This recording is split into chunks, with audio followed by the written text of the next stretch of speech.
The government of Jamaica says it's targeting the refined sugar business as a way of increasing exports and earning more foreign exchange for the country.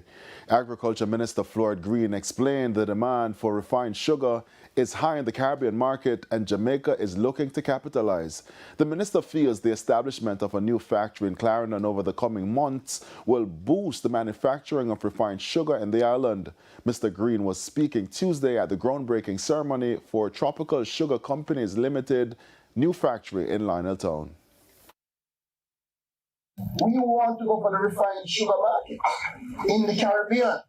We import significant amounts of refined sugar into the Caribbean.